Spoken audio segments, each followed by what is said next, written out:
Good morning, everyone. Morning. The first item on the agenda is the public comment section. Anyone who is present or online may join us and share thoughts for 2 minutes or less. Is there anyone here who would care to share any thoughts? So when you come forward, please state your name and your address, please. I'll do this right this time. I'm Kelly Stanage, 31775 Highway 76. I just wanted to add to some of the comments I made last meeting regarding water and nitrates in our water. One of the things that I often hear as a source for nitrates in our water is that public wastewater, failing septic systems contribute to the nitrate pollution. And while they may, they only contribute, according to the MPCA, single-digit percentages. In our area, over 89% of the nitrates come from row crops, again, according to the MPCA, specifically fertilizer and manure. One comment that was made during the presentation last time was that wells, poorly constructed wells, were called a point source for nitrate pollution. And that's really pretty misleading. The actual source of the pollution is row crops, at least 89% of it. The row crops let the nitrates into our water, and the water is pulled up into the wells. And if it's coming from one of the contaminated aquifers, then it will infiltrate into other aquifers. But you can hardly call that a point source. And we talked about, they talked about a little bit that one of the solutions is RO filters and alternate sources of water. And while those are necessary, they will be necessary temporarily to make certain that individuals have clean water to drink.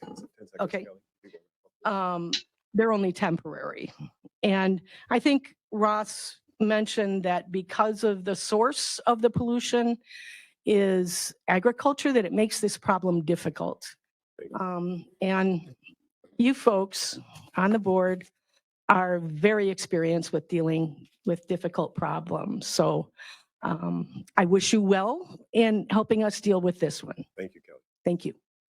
Would anyone else like to address the board, either present or online?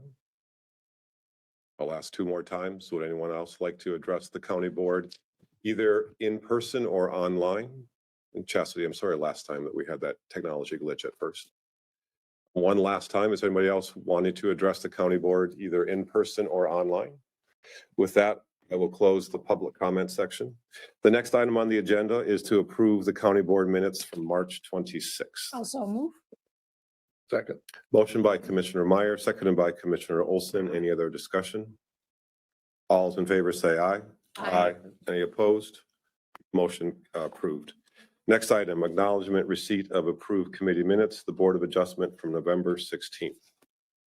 Also move the acknowledgement. Second. Motion by Commissioner Ward, seconded by Commissioner Olson to approve the Board of Adjustment committee minutes from November 16th. Any other discussion? All in favor say aye. Aye. Any opposed? Motion approved.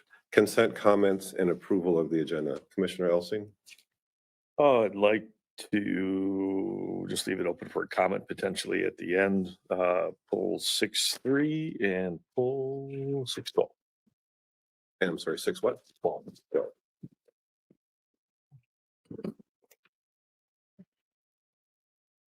Well, let's make 6.3 7.4. That's all right.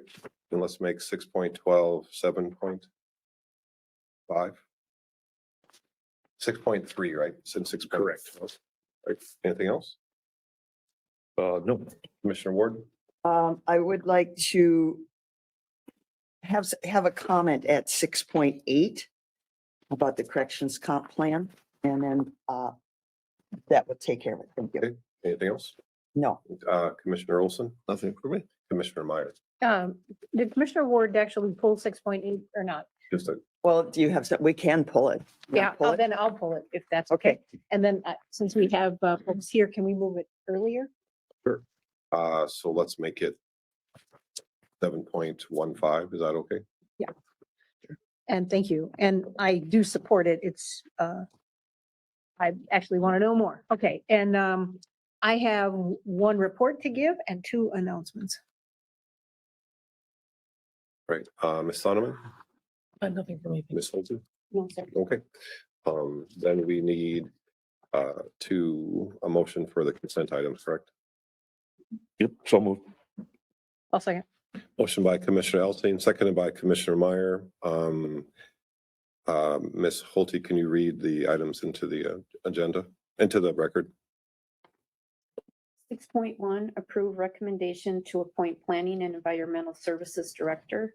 6.2, approve resolution for Public Land Survey System Monument Grant. 6.3 has been pulled. 6.4, approve update to insured cash sweep deposit placement agreement with Winona National Bank Financial. 6.5, approve LG 220 gambling application for exempt permits, Hidden Valley Fire and Rescue. 6.6, approve resolution of Minnesota Trail Assistance Program. 6.7, approve service provider agreement with certified payments. 6.8 was pulled. 6.9, approve renewal of joint powers agreement for emergency management deputy director. 6.10, approve purchase of service agreement with Prestige Care LLC for guardian conservator services. 6.11, approve resolution to reappoint Brian Waddell as county surveyor and approve professional service agreement.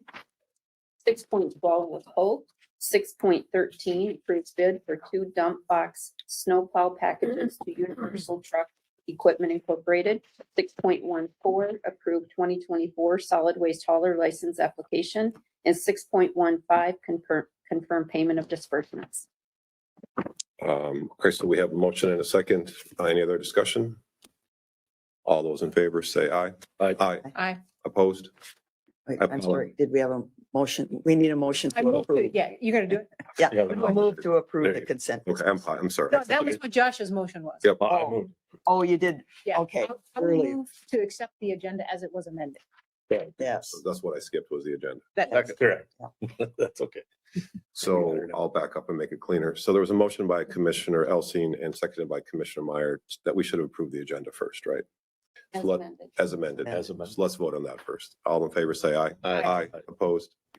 Motion carries. Now let's have another motion to approve the consent items. So moved. Second. Oh, wait, motion by Commissioner Elsin and second by Commissioner Olson to approve the consent items. Any other discussion? All in favor, say aye. Aye. Opposed? I apologize. I will eventually get that down.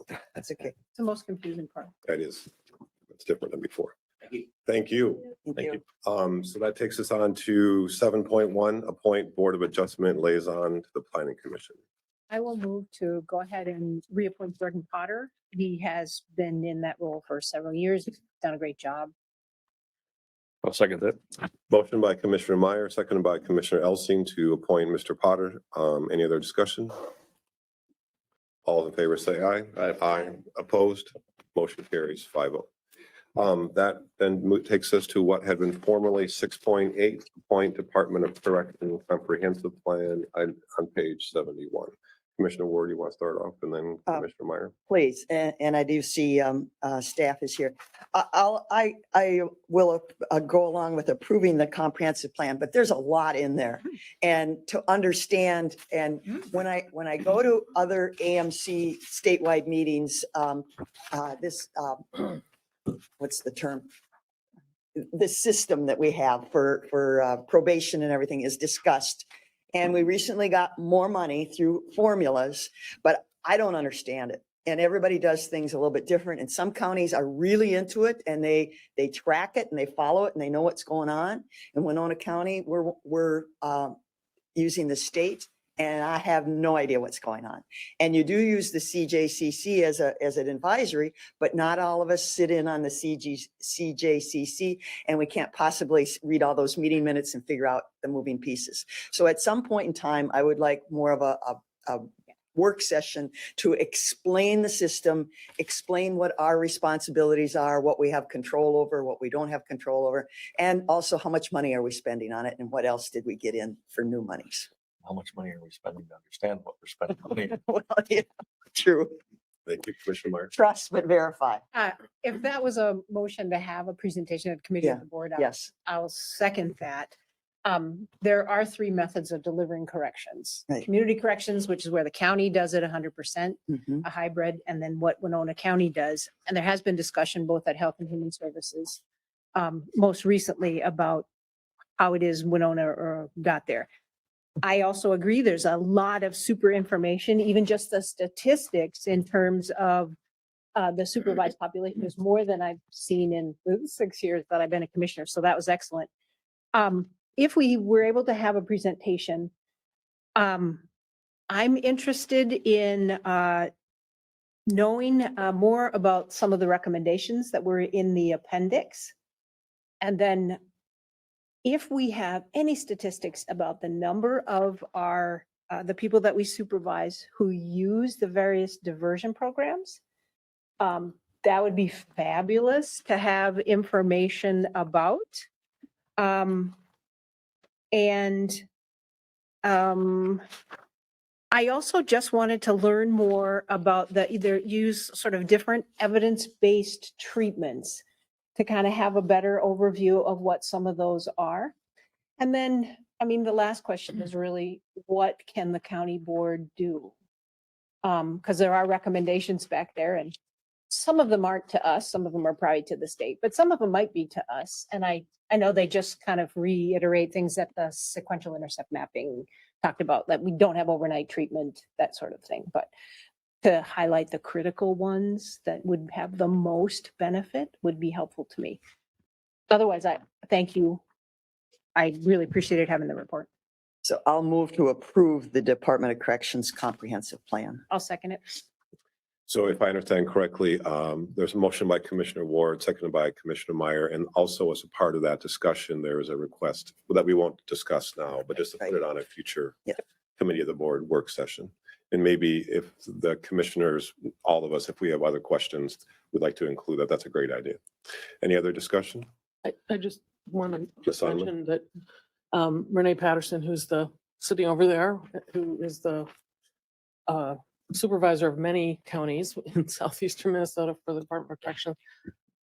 We have a great working relationship with not only CJCC, but my office, County Attorney's Office, and many of the programs that are mentioned in that report, diversion, truancy diversion, adult diversion. Well, we've got our reentry program. We work together. So when or if that's scheduled, I would like to be part of that, because we have an integral partnership with Ms. Patterson and her office. So Makes complete sense. Thank you for offering that. thank you.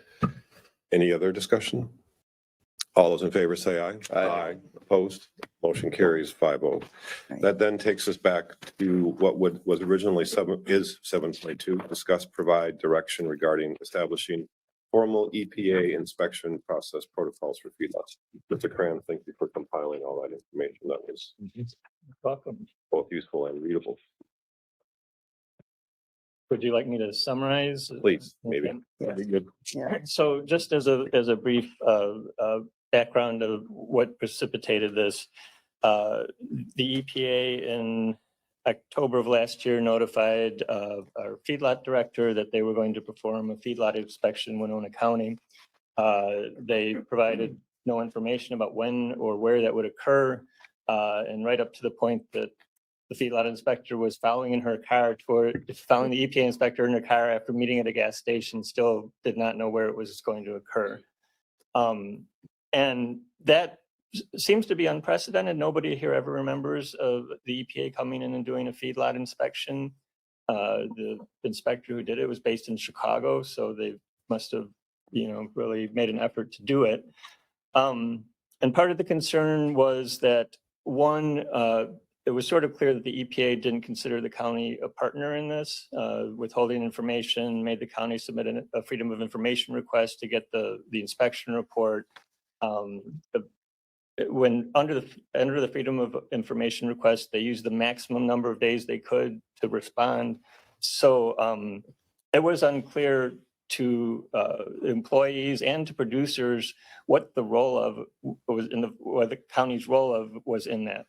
And I have to say the planning department and the employees, I think they all did a very good job. They used good judgment.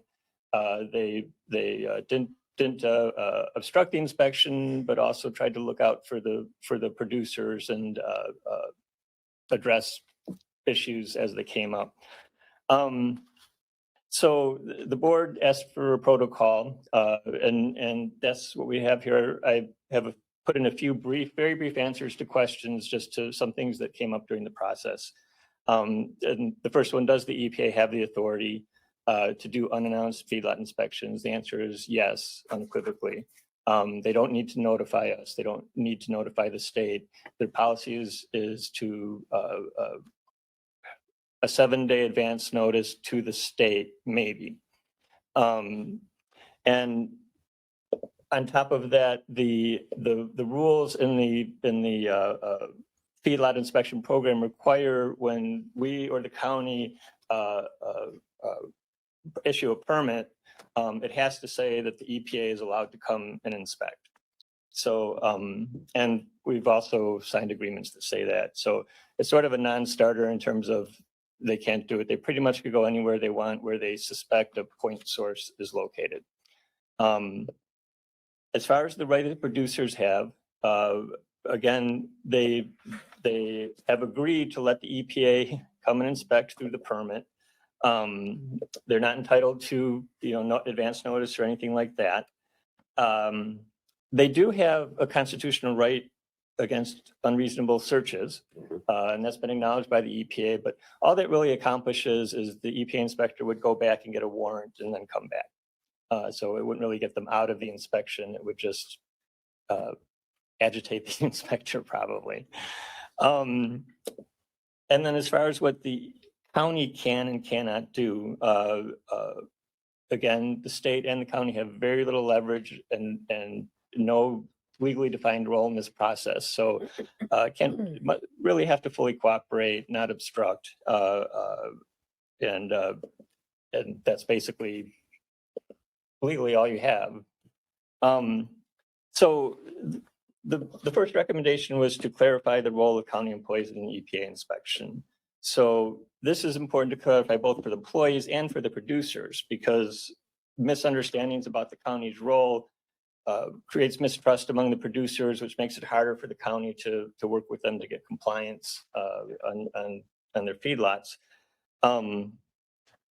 And the second recommendation is sort of related to the first, but the role should really be that the county should act as a resource for both the EPA and the producer. So the county is sort of stuck in the middle of the situation.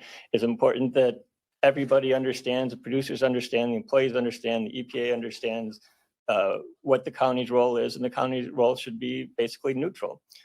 Shouldn't give legal advice to producers, but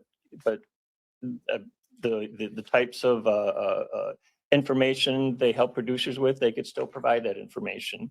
If the EPA asks questions, they should answer the questions that the EPA needs to hopefully help them work more constructively with the producers. And the third recommendation is for the protocol, which you recognized already. So overall goals of that was to ensure county employees clearly understand their role, ensure producers understand the EPA inspection process and the county's role. And really the big overarching goal is to use this inspection as an opportunity to learn about producers' needs and how the county can more effectively work with them to maintain compliance. So basically, you'll see the word inspection event in here instead of inspection. The inspection event is what happens before the inspection, what happens during the inspection, what happens after the inspection. And all that is related to really those three broad goals there. It's also in the more specific goals, it mentions maintaining constructive relationships with the MPCA, the EPA, and the producers. So all three of those are important to have be on good terms with, and it's tricky to balance that in a situation like this. But all of them should feel that we're being constructive. Our employees are being constructive and working with them. So the first first consideration just to put out before the protocol is to consider performing some outreach to educate producers about EPA inspections and what the county's role is. That could be sending a letter to them, sort of explaining it, since I think there's a lot of buzz about this among producers. And there's also a lot of good materials online provided by the EPA and the MPCA that explain a lot of this. The county can provide links to these or provide that information. I've listed ones there, including the EPA compliance inspection manual. So which tells what the producers are supposed to do, how they're supposed to conduct themselves and that sort of thing, so that you really can have an expectation of what that should look like when they come do the inspection. These inspections the inspection they did and that they would normally do would probably be a Clean Water Act compliance inspection, but it's really a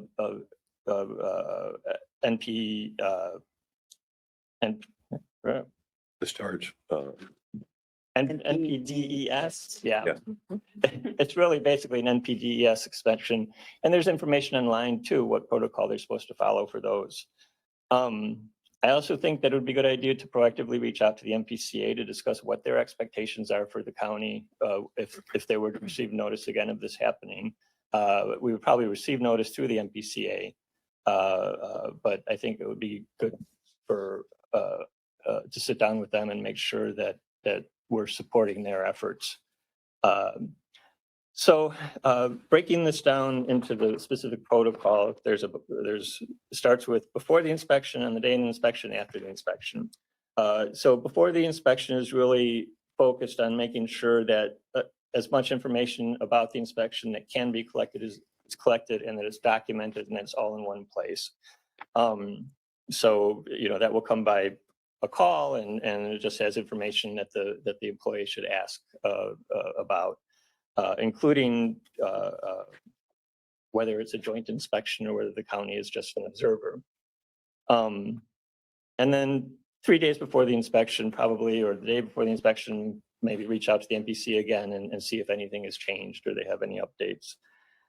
On the day of an inspection, there's sort of three goals there: cooperate, document the inspection, and play that role of a resource or educator for both the producer and the EPA. The EPA, when they do an inspection, their protocol, they formally present their credentials to the producer.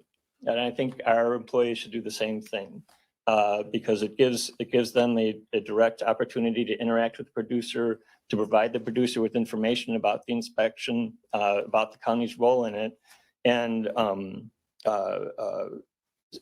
clarifies things for the producer right at the beginning. And that could be verbally, that could even be a letter, a pre-written explanation of what's going on that is handed to the producer. I think the county employees should give the APA inspector advance notice of what they're going to share with the producer, a copy if it's a letter, not trying to hide anything or undermine them, but we should make sure that the inspector understands why we are doing that. And then there should be 2 employees there, probably the one to basically observe the inspection, make sure they understand what's going on, answer questions, just be the person focused on making sure we know what's going on. And then the other one taking notes.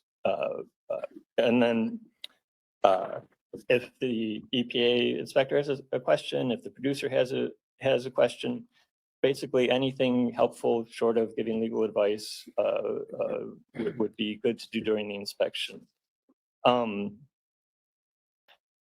And then after the inspection, it's sort of, there's three goals there too: information collection, analysis of the event, and then feedback. So the information collection would be that the feedlot officer would sort of draft a narrative statement describing the whole inspection event from receiving the phone call through the end of the inspection. The county would attempt to attain a copy of the EPA inspection report, either through a Freedom of Information request, or maybe the producer would provide it, or maybe the EPA would be more cooperative and just provide it. And then the county feedlot officer will review the inspection report, and basically they're looking to see, is this a neutral inspection? Did it happen the way it should have?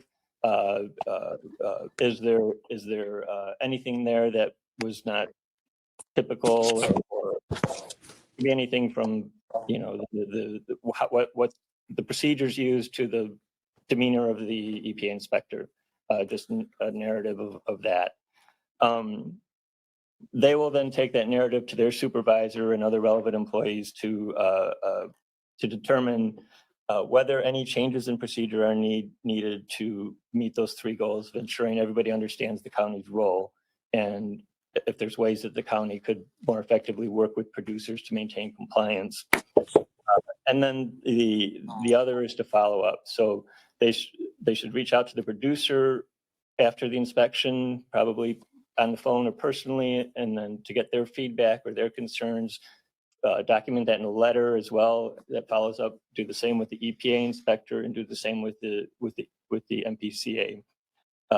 And then all that feedback, if there's things that need to be changed, it would be the supervisor who would either start implementing the changes or get whatever approvals needed to implement those changes and start that process. So hopefully this type of inspection becomes a learning opportunity that can help the county work with producers more effectively. But we don't know if this is a one-off inspection or if this is going to happen again. So I guess we'll have to see, but that's about it. Thank you. Commissioner Olson. A lot. So I'm kind of the one that brought this up, just to kind of get it started. I guess my biggest goal was to be sure that our staff understood what to do. That was my ultimate goal, starting with that point, because I felt this kind of, to me, it was an attack, but you know, on multiple sides. It was an attack to our staff. It was an attack to I know when I got up this morning, I sure appreciated being able to eat. And so it's an attack on agriculture that we're seeing everywhere, and people are disconnected where their food comes from. And it comes from the grocery store, but they have no idea what it took and the willingness for people. See, this game stops when people aren't willing to do this anymore. When all these laws, nobody wants to do it. What's going to happen is corporate ag is going to set in, because they got the power to change. They got the power to move legislation. They got the power to make this happen. So when our little farmers decide no more, because of all these rules and regulations and attacks and everything that are coming down, all this water quality stuff, I get it all. I get it 100%. I've lived it for 25 years, but it quits as soon as they quit and don't want to play the game anymore. And that's what this is about, because that's the fast track to big ag. Nobody's going to step up and farm 40 acres anymore. We're against China, Brazil, Uruguay. We're against all these countries that don't have all these regulations, and that's what we're competing against. So that's what scares me right here in Winona County. And I'll be in Nebraska, I'll be in Dakotas later this week. I'll be all over the place. And there's no doubt we have to make some changes, but I think we need to keep in mind what this is really about, that this is about people. And at the end of the day, it's only going to persist as long as people are willing to go through all this. And that's why we're seeing more and more and more of these farms drop out. And this is the fast track to large government-run, business-run, large institutions taking over agriculture. And then they're going to call the shots. We won't have the power. They got the power to control legislation at a federal level, and they'll do whatever they want. So to me, this is about ensuring that the little impact that I can have right here on Winona County, to make sure that our farmers can feel comfortable and at least know what to expect, because the feedback on this was really bad. So I like your idea about sending a letter out. In fact, just reading through this, having read through that already and then reading through it again, I mean, there's a lot of good information on there that if we could summarize that up a little bit. One of the big things that I saw was the CAFO permit size of it. From what I'm reading in here, you're saying regardless of any size of any farm, if you have an animal and they suspect something's going to happen, that they have the right to enter that farm no matter what. The EPA does, not MPCA. Is that correct? Right. The EPA could suspect there's a point source in my backyard and enter my backyard to investigate it. So it's basically, it's not just targeted at feedlots. They have that general authority through Congress. And in 1979, it looks like Minnesota signed our rights away to basically say, hey, EPA, yeah, we'll be the bad guy. We'll be the police, but we have not signed your rights away to basically trump us. Is that correct? That's correct. And that was required under the regulations. It must, the regulation that creates these agreements between the state and the states and the EPA has a list of what must be required in agreement. In the agreement, one of the things missing from ours is the cooperation aspect of it. There's supposed to be language in there as to how the state and EPA are going to cooperate on this, and it just doesn't address it. And that might be because Minnesota's was the very first one. So, Gotcha. And I'm sure there was a quiet uproar, but back then the ability to get the information out was probably limited to the newspaper and who you knew.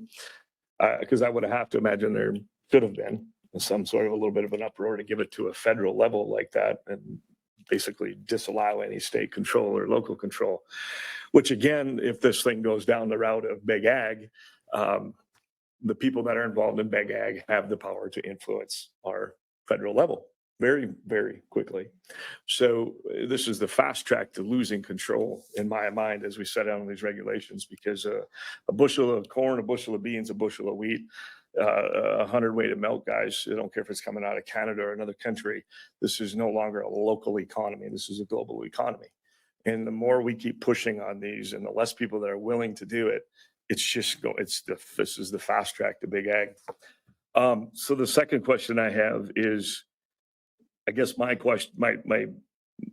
concerns with this is that, first of all, the agricultural sector that built Winona County that we so often forget about, and why we have what we have today is, I think we need a little more education to them as to what their rights are. This might, through maybe the SWCD, maybe some just county promotion, things like that, but having this information more accessible would be great. The letter out would be good. You answered my CAFO. So the last one I guess I have is, and what was the first concern I had is, are we confident that this feels guidance to our staff that says, hey, if something were to happen in this nature again, even outside of the agriculture sector, but as we see more and more regulation in anything, are we comfortable that our staff knows what to do and they don't feel like they're trapped or put in a precarious situation? So that would be, I guess those are my 3 points.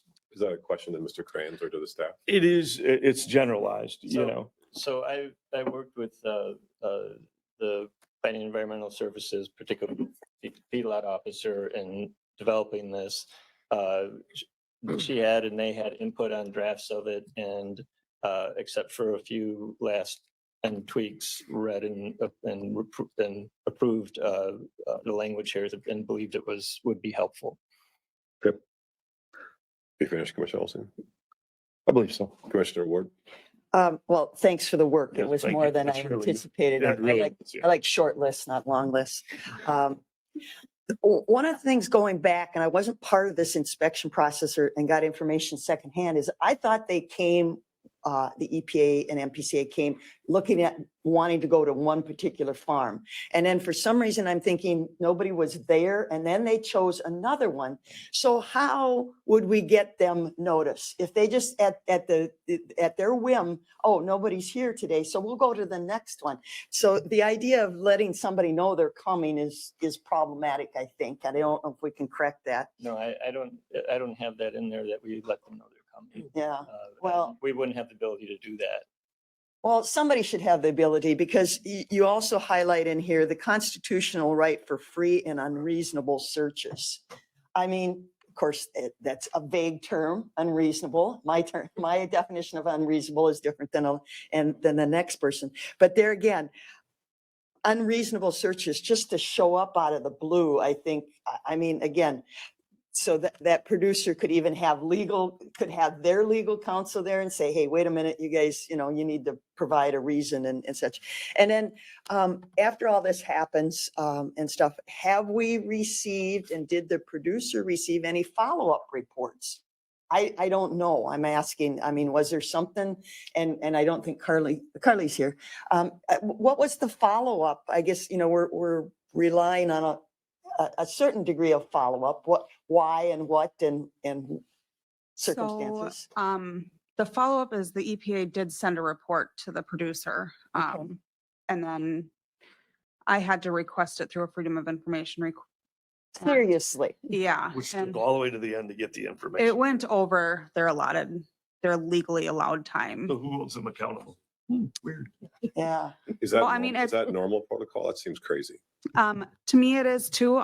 They also redacted the report heavily, even like the person's name who owns the farm. And it's like, I was there, so I know exactly who it is. But the public wouldn't.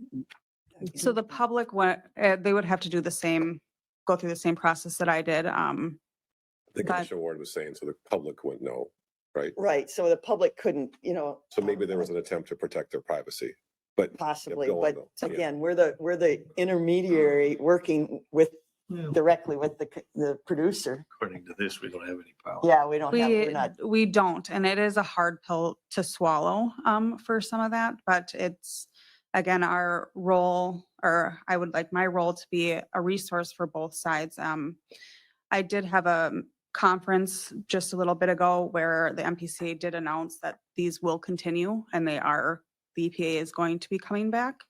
And during that conference, I requested a better working relationship, because I mean, I understand, even if I don't necessarily like it, that they're unannounced. But I think that showing a little bit more trust with interagencies, we should be able to have more information than what we did going out. So one, I can provide the EPA with information about the feedlot that we're going, so I can be prepared.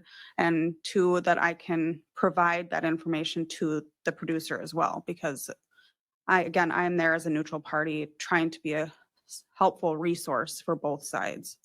So with all that said, though, we're working with our local producers, and just the idea that, oh, the EPA came to their operation is, in my reasonable conclusion, is a negative. So did this report clear that producer of any supposed, issue? I mean, there should have to be, for some reason, they should have to have reason to come inspect. I mean, my father was a grade A dairy farmer back in the day, and we got notice when the inspector was coming.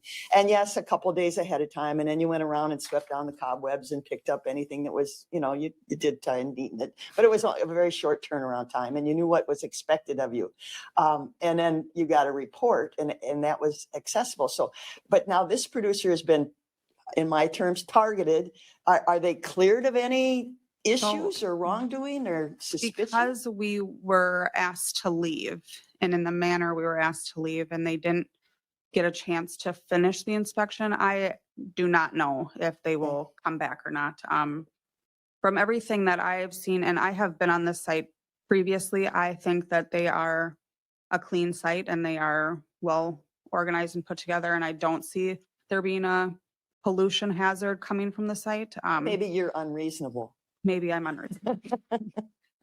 But Again, it Okay. is up to the EPA's discretion if they want to go back to that Okay, site. so we really don't know, as the county feedlot officer initiating the program and the boots on the ground, we do not know. Correct. Okay, thank you. Commissioner Nelson.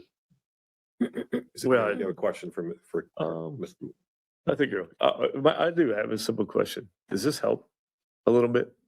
Policy. The policy, Policy. yes, I think that it will be helpful. I mean, if I'm not here for the next person to definitely have this resource and to know what the step is. I mean, it was pretty unprecedented that they came. Yeah. So I think that it being a first time thing in Winona County, that it'll definitely help down the line to have this protocol in place. So to follow up on your question, so you're okay with our recommendations as is? Is there anything you would like to see changed, added? No, I think Steve did a wonderful job. Commissioner Alcina, I'm sorry. Thank you. Nope. That was, I guess that was my biggest question. Thank you. Before she leaves, very much. And then, go ahead. well, if you want to go ahead. Yeah, so you have a state association, correct? Yep. Feedlot officers? Yep. And you attend, you partake? Yep. What's the outcry in the state association of feedlot officers? So the MACFO Minnesota Association of County Feedlot Officers was a little on edge about the whole situation. This was really only impacting the 8 counties in the Karst region. So everyone, you know, has questions and everyone wants there to be a better working relationship between the agencies. So we're a little on edge, but hopefully we see a better outcome like going forward, because the first one again was unprecedented and no one has seen it. So hopefully moving forward, we'll have a better working relationship. Okay, I would encourage you to use that state association to put any leverage up the food chain to Absolutely. to No work pun through. intended. Yeah, no pun. Carly, Yeah, can I ask we you? still like to I'm eat. sorry, go ahead. I'd go ahead. Carly, can I ask you a question as well? So, and maybe I missed it. Why was that site chosen? Is it just a random sample or throwing a dart at a map? Because it wasn't complaint driven, was it? It was not complaint driven. It was in response to the petition before the EPA to solve the nitrates in groundwater.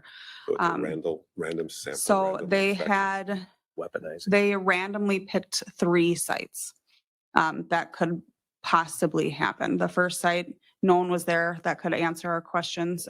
There was no representative there. So we went to the next one. So chose 3 and visited 1. Yeah. 3 possible. Okay.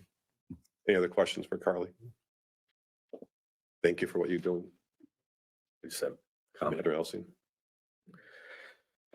Yeah, it's the, this is the disturbing part is reading through what you had put together was basically whether they even have a permit. Even if they don't have a permit, you're still able to go.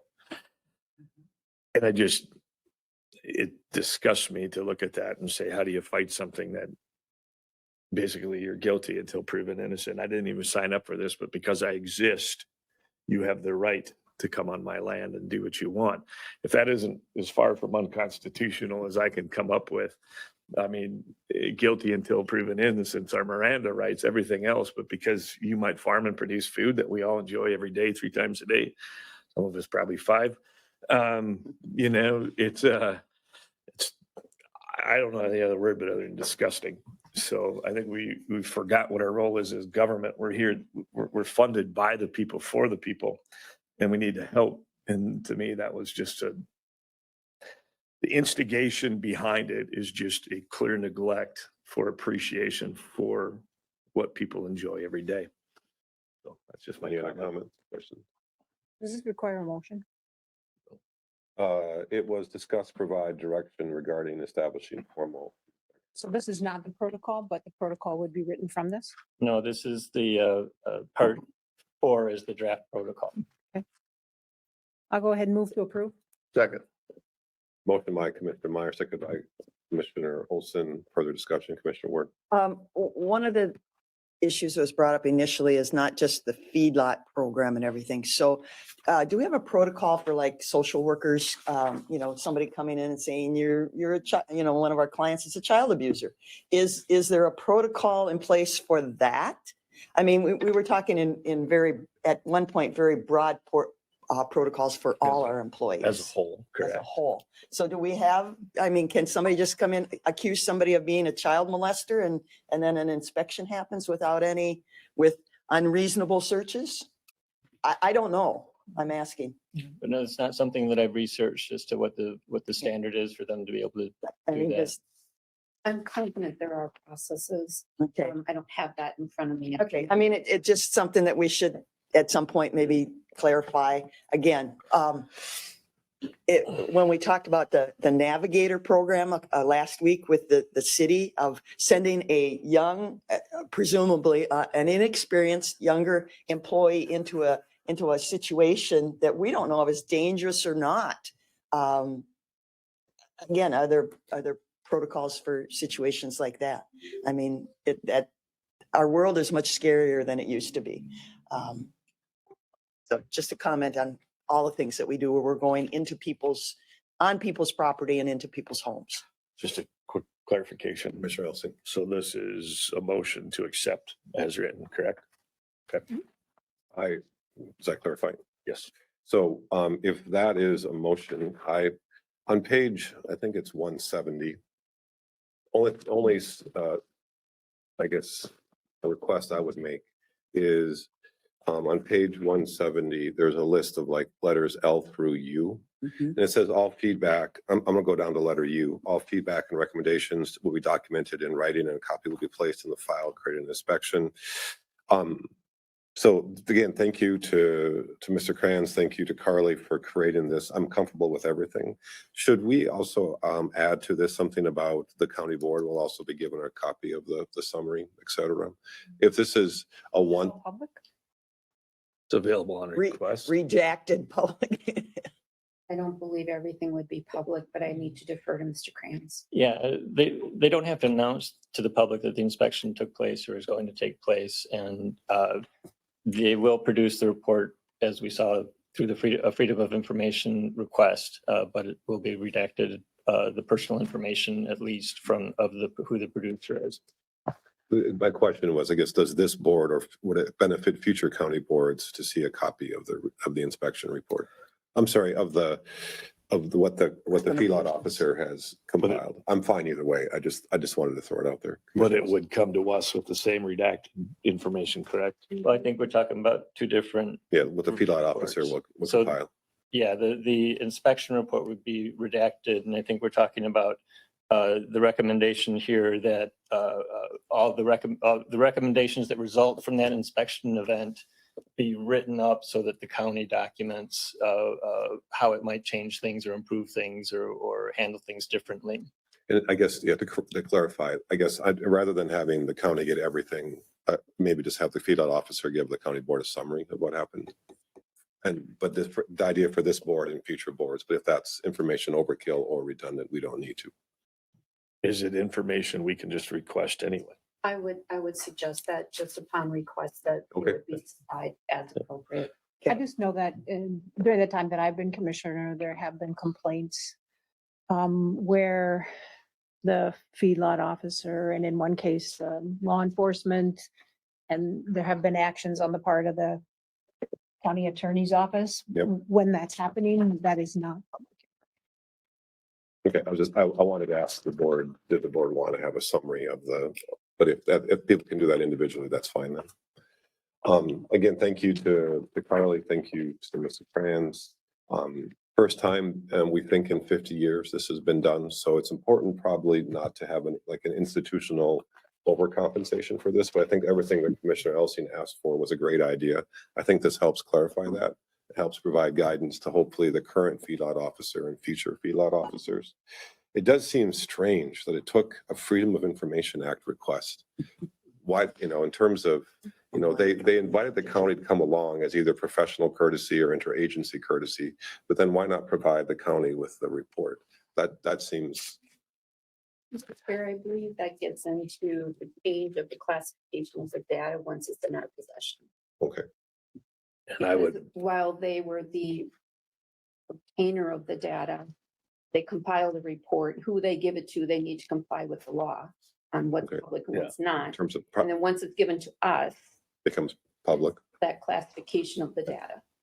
Commissioner Olson. So I will, I guess, give kudos, props, whatever you want to say, to the EPA for that at least, that they're not just blowing it out there rapid and saying, here's the deal. I will say there is at least that side of it where at least the private citizen is somewhat protected as to what did happen, but I don't know if that really makes any more right. So, And the other thing they don't disclose or they redact is any trade secrets, which would include like the number of animal units and various, who the Okay, employees if are. that's the case, then that, okay, so okay, any other further discussion? as read then. Yep, so the motion is to approve the protocol as is on paper. All in favor, say aye. Aye. Opposed? Motion carries 5-0. Thank you again. That moves us to 7.3, discuss and approve committee advisory appointments. I think we're just one person, correct? Commissioner Ward? I'm glad to see somebody from the Winona Area Public Schools applying for our Extension Committee, because at our last extension meeting, we had extensive discussion about the programming that Micah Miller is providing through the school district and really linking non-traditional 4-H youth to programs of great benefit. And of course, then the school district would like more, but we have limited staff. So at some point in time, we will have that discussion. But I would move to approve the appointment of Casey Mulger to our extension committee. I'll second. We have lots of seconds. You bet. Motion by Commissioner Ward, I think Commissioner Olson's a second. So motion by Commissioner Ward, seconded by Commissioner Olson to approve the appointment. Any other discussion? I just want to add, I've not spoken with Casey Mulger about this, and she didn't approach me ahead of time, but I know Casey, she and my daughter played basketball together, et cetera. She's a fantastic person. I'm excited to see her join this committee. So all in favor, say aye. Aye. Opposed? Motion carries 5-0. That takes us down to the new 7.4, which was item 6.3, approved professional service agreement with Alex Stillman. Commissioner Elsing, you had pulled that. Yeah, I just wanted to get a little clarification. I'm just doing some basic math and really trying to understand. I realize that we have a hole to fill here, or several of them, but, right. But at the same time, we're looking at how much are we going to use somebody? What's that going to cost? And if we take $185 an hour times 2,080 hours, I'm not saying we're going to do that, but what's that equivalent to? About $385,000 a year. Which is what we'd have to pay for a private attorney to come in for a year. We've already gotten a bid from somebody. So I just wanted to point out that Alex Tillman has been an employee here. He's leaving to go to the Wisconsin Attorney General's office. Is that right? correct, and I can explain what is Yeah, happening. so this is this is to extend the time that he's staying just through the end, through May 5th. And it's actually, it's extending, it's not extending his time, it's a professional services agreement, Right. such as we did with former Assistant City Attorney Bruce Nelson, who is helping us on contract review. He's going to be working through July 1st. He retired. Mr. Tillman left the county as of April 3rd. And this is a professional services agreement that would have him working part-time up to 20 hours a week through May 5th. He'll start at Wisconsin in May 6th. I had a very in-depth email to Commissioner Ward about this because she asked similar questions. And I just want to use it as an opportunity to explain that we are down 4 attorneys, which means that the 4 of us who are left, including Mr. Kranz, have to do all the work of the office, the civil and the criminal. As you saw just now, Mr. Kranz did an incredible job on that memo. And we're lucky to have him. He actually was hired to fill our position that was open since last June. So I have 4 positions. There's money, as far as I'm concerned, in the budget because we're not paying 4 attorneys. And we are trying to hire people, but as I think all of us who in rural America know, it's hard to get doctors and it's very hard to get attorneys who want to live here and also stay here. And it's hard to recruit qualified and retain qualified attorneys. And I'm not going to compromise the integrity and the quality of my office by just hiring somebody off the street. Mr. Tillman, Mr. Nelson are both highly qualified attorneys that are going to help us over a little bump, but we've got one person starting, hopefully, if he passes his background check, but he needs a lot of training. So we're basically working twice as much right now. So, and yes, you're right, Commissioner Elsing, when you do the math, it's incredibly expensive to have attorneys, as I think all of us know who might try to hire a private attorney.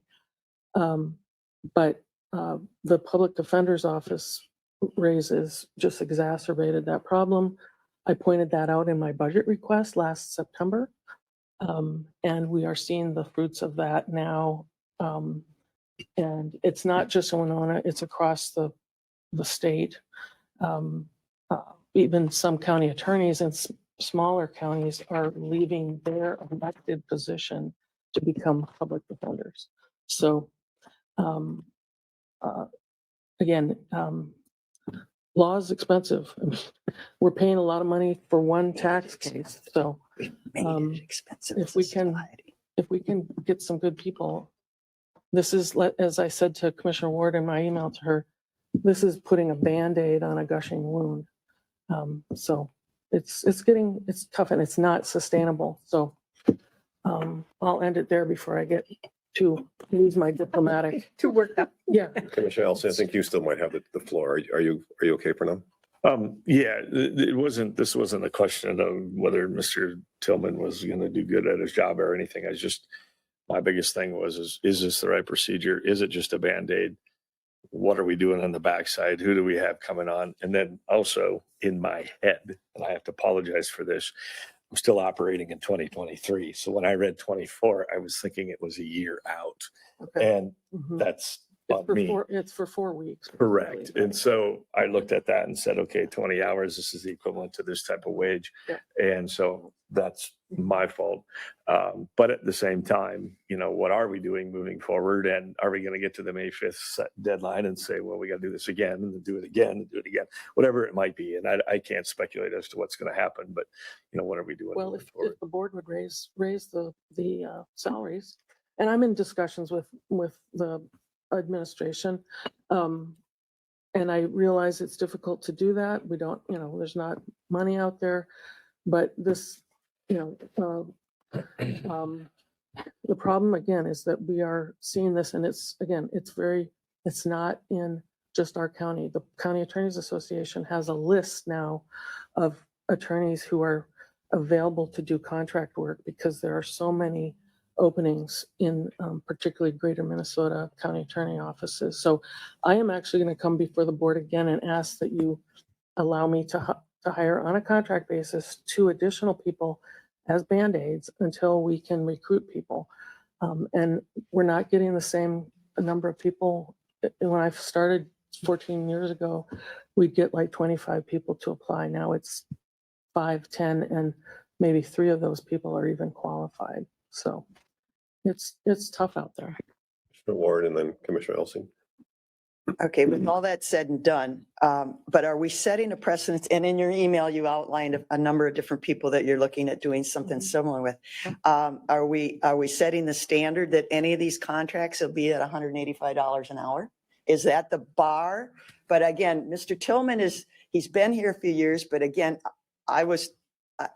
maybe, he has experience, but he's not the most experienced. Well, He's still on a learning curve. He doesn't have as many years behind him as some Right, others. right. So, and you mentioned a few other people that are retired and such. So are we still is that the standard that we're setting for any of these contracts is $185 an hour? Well, we're actually, you approved a contract for Bruce Nelson at $200 an hour. And you approved a contract for Phil Prokopowicz, who is handling our murder case, for $150 an hour and $95 an hour, depending on if it was in or out of court. So it varies. You are also paying for a tax attorney to handle some of the more complicated tax cases out of the cities at about Well, last time I looked, it was about $500 an hour. So. And this and is we cheap. also, and we're also members of MCIT, which does a lot of legal work for us. Only for certain cases.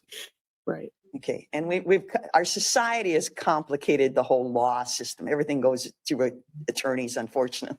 In my unreasonable opinion, we have created our monster with all the legal We have an challenges. incredible model in Minnesota as county attorney offices. You have high quality, relatively inexpensive legal work. And if you wanted to pay each one of your 8 attorneys up at privately, we just got a bid for, I think it was $585,000 a year for one full-time equivalent attorney out of the Twin Cities who would cover one or our, let's say, crim sex cases. They have been hired by Nobles County to handle all their cases, and they're paying $40,000 a month. So I am in a situation here where because of economic forces and changes that, yes, the legislature made on the public defenders, but they were underpaid for years.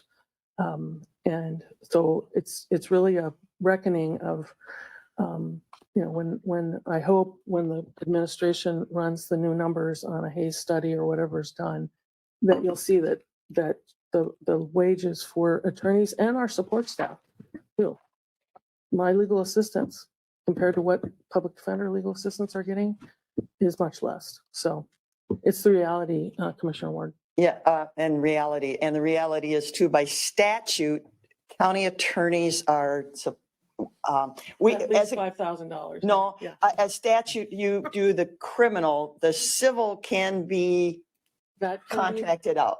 at correct? $500 an hour? Yeah, Well, okay. again, I'm not saying $500 an hour because I think that, I Well, think, you're not going to find quality candidates for less than that. And well, I think you it's will- something that the board should consider and Well- review options. Because if you're saying you can't hire people, you can't hire people. You're not going to create people, but we can create opportunities for alternatives. And it looks like Ms. Holte has some In the info. interest of time, Yeah. I think this particular situation is a very short period of time. Yep. If there's the desire to have additional conversation for the board at committee of the board or something else, I would suggest that we do that instead of procrastinating on taking the vote here. Sure. Commissioner Olson. Motion to approve the contract with Alice. Second. I'll second. Motion by Commissioner Olson, seconded by Commissioner Elsing. Further discussion? Commissioner Ward. Just a question. I mean, Alex left on the 3rd, but he doesn't start for the state of Wisconsin. So again, he set up the, He had to move to circumstances. Madison. he set up his own circumstances, but go ahead. I mean, get it done and make sure he gets the job done that you're hiring him for. Any other discussion? I'll just add, thank you, Ms. Sonneman, for all, I know this year you're making the best of a tough situation. Thank you for all of your work, for what you're trying to make happen. All's in favor, say aye. Aye. Opposed? Motion carries 5-0. Next item was formally 6.12, approve resolution and agreement with MnDOT for State Aid Highway 30 Bridge Replacement. Commissioner Elsing. Yeah, and this is definitely not against the bridge project. We need to get these done. I saw that Dave was here, so I want a little clarification on that. And I know I brought this up, some of the projects going over in the third Highway 7 or oh my gosh, I pull it up here. 30. 30, there we go, and 31. But Dave, is this, I want to make sure this is, I guess some of the things that we had on this, going back to former Commissioner Jacob and I had a discussion on this. Is this the bridge that is in conjunction with the Hill Road? It's on the same road. It's a separate project. Separate project, correct. Is this also and again, we need to get this done, but I have received a fair amount of flack on this already, even outside of some of these other deals. Is there, and again, bringing this up on the discussion for Road and Bridge coming up, do we, without knowing all the ins and outs, I got to go a little bit by hearsay as just to what I've been told, but is this part of the deal that we had delayed the road project waiting for this bridge to be done so we could do it all in 1 year? Or was that another bridge on a different project? So the road project to reconstruct the hill, which is to the east of this bridge, has been in the works for several years. It's been delayed several times. Currently, we're working through an environmental assessment worksheet, which is a requirement of realigning a part of the stream that's adjacent to I call it a stream, it's a dry run waterway. But it happens to be designated as trout stream tributary. And as far as, because we need to shift that a few feet, it requires this environmental assessment worksheet. That is going slower than our worst projections. So we've got 3 projects in this general part of the county that were in the works. This is the first piece. And so if we get this one knocked out this year, we've got that bridge done. Now we can work on the other pieces. So the 2 other pieces are the hill road to the east of this. And we had looked at trying to do those both at the same time for the users of that road, to close it for 1 construction season instead of 2.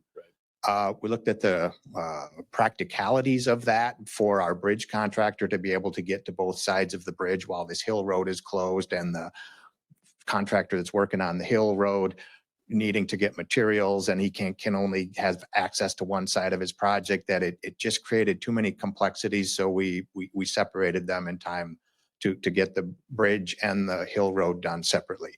The other project is the County 26 bridge. It's within the city of Alba, just east of their dike. It's kind of east of our Alba shop. Yep. So we've got that one in our CIP currently for 2026. I'll just back up and do the sequencing that we have in our CIP would be to replace this bridge, which is the subject of this board action this year. And then in 2025, do the County 30 Hill Road east of that. And then in 2026, replace the bridge on 26 in Elba. We don't want to close 30 and 26 at the same time because there are very limited east-west routes in that part of the county. So if we close both at the same time, it's really going to create havoc.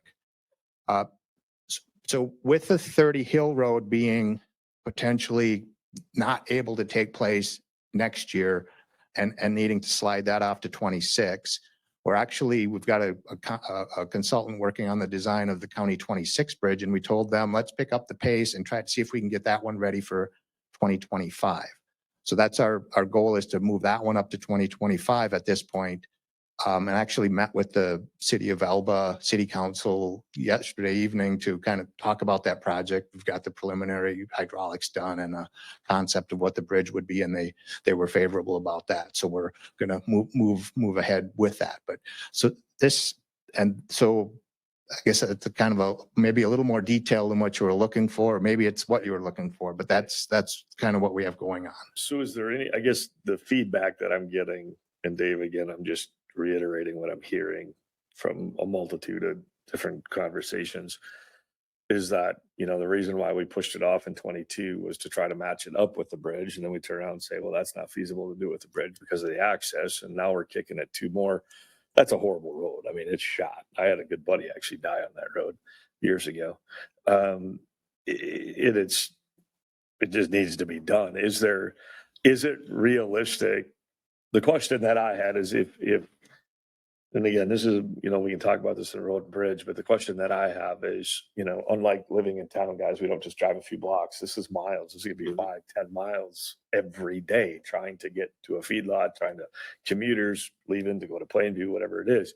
So this is a big deal to the people that are affected by this because there are no roads to get back around. The question I would have is, and I posed this question, if hypothetically, we could move the Hill Road up a year to 2025, push the other bridge project back to 26, unless that bridge is going to fall through, obviously, then we probably better do something. But I think the road's going to give away before the bridge falls through. Would you be willing to deal with the road being shut down for 2 consecutive years versus 2024, the bridge gives in, open the road back up for another year, as bad as it is, and then close the road back down again? And kind of the common consensus was just get it done so that we can move on with our lives type of a deal.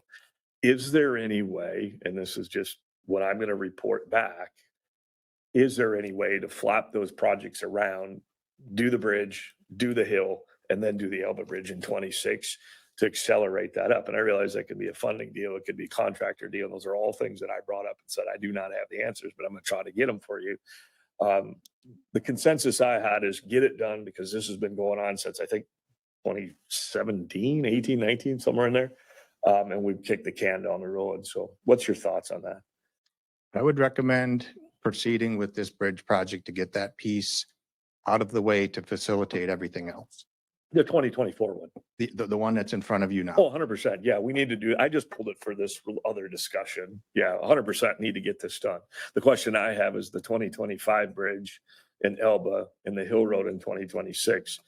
Can we swap those two projects around, do the Hill Road in 2025 and do the Elba Bridge in 2026? That's as they currently are scheduled in our CIP. However, with the County 30 bridge, the fact that it's surrounded by DNR property and working through the things that they're looking for in a road project in order for it to be the county to be able to purchase right of way from the state to do the project, coupled with just the requirement to do an environmental assessment worksheet. I don't think it's, well, and then the other piece is for the DNR to do an access easement, or rather not an access easement, to essentially sell highway easement to the county to be able to accomplish that project. So with the way that they acquired that land was some federal funds. So it requires them to take their package, send it to a federal agency, which they've said typically that takes 8 months to a year for that to come back, that they're then have the authority to issue the easement. Right. So we have that built in also. So there's various pieces that I don't think it's practical to like push through a 2025 hill project at this point. Yeah, I don't know, and that's why I'm asking. I just need to be able to get back to what the limiting factor is as to why it wouldn't continue to go through in 2025. That's what I just need to be able to report back. So it sounds, Dave, like It's essentially, it's bottleneck through the DNR and the federal government. yes, Weird, huh? permitting. Typical. Commissioner Meyer. Yeah, I move to approve this item. Second. Motion by Commissioner Olson, second by Commissioner Meyer. Further discussion? It was the opposite of that. I'm sorry. This is the opposite. It was the I opposite. of that. apologize. Motion by Commissioner Meyer, second by Commissioner Olson. Commissioner Warren, Commissioner Elsing. Well, we will have a road and bridge meeting coming up next week. And I think we need some discussion. But here, we just talked about the EPA and the federal level of government in our feedlots. Here, we're typical government. One government entity charges another government entity, and it all comes out of the taxpayers. It's already public land that the taxpayers have purchased. Yeah, and now we got to jump through all these hoops. The question on this EAW, are we doing that internally, or are we hiring somebody to do that? And is there any way that you could just change the road to avoid an EAW? Or is it all land that's so quote sensitive? So the EAW, we have a consultant working on on our behalf. Okay. And that actually came to the board a number of months ago to approve that because it was an extra expense or an aspect. know. Actually, we needed, part of that process was to have because the county board is basically the authority We that have no authorities. I'm sorry. running the EAW. So there's administrative pieces that, anyway. Okay. well, we You can had a discuss. second question. I forgot what that was. I got just one. No, that's okay. We'll The just- aspect, can we? Yeah, can we just change it to avoid? We could, but it would be a different nature of a project. So the aspect that you mentioned, that there was a fatality there, this is a road without, it appears to have been built, without an engineered plan. They just kind of laid it into the hill, and it's got some funky things that catch drivers off guard.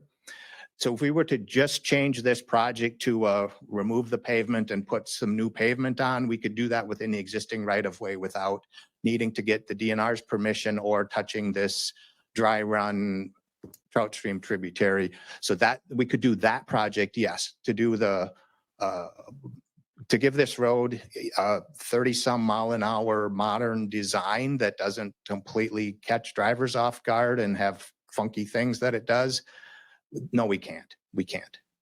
We can have more of that discussion because, there's character to rural roads and there's historical. I just got a letter about historical. Yeah, please don't bring, buildings. Maybe please it's a don't use that word. Maybe it's a historical road. Mr. Elsey?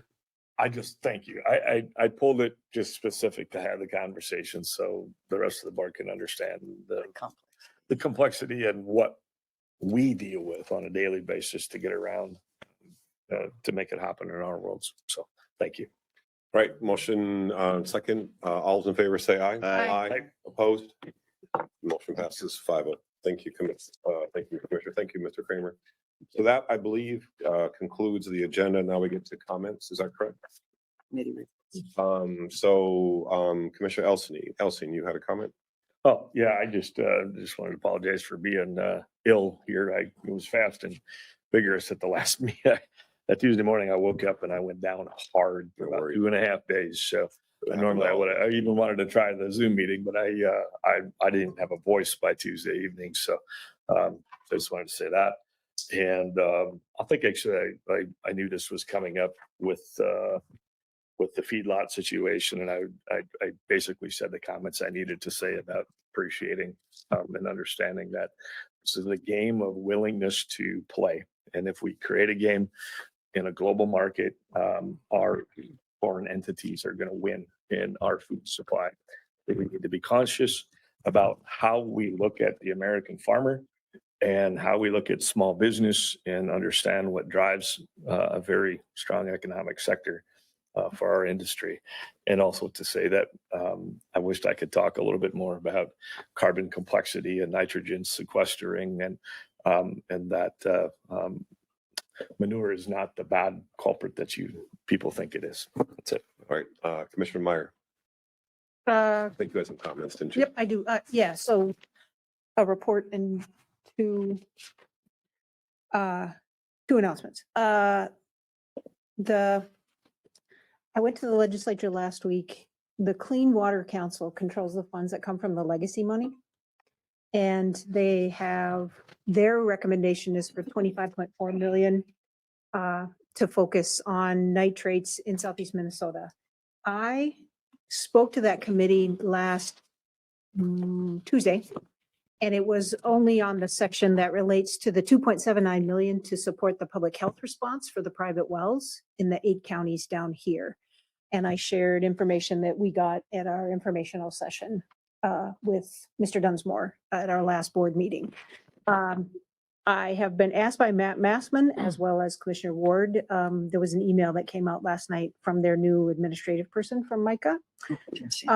So the governor's budget has 3 million in general fund appropriations to provide in-home water treatment systems to remove nitrates.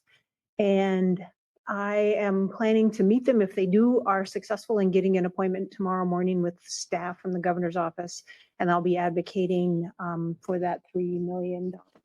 But MICA, their staff had given us a full list of all of the recommendations that are at the legislature right now. And I'm sure Administrator Pulte could share that with the entire board if you're interested in seeing it.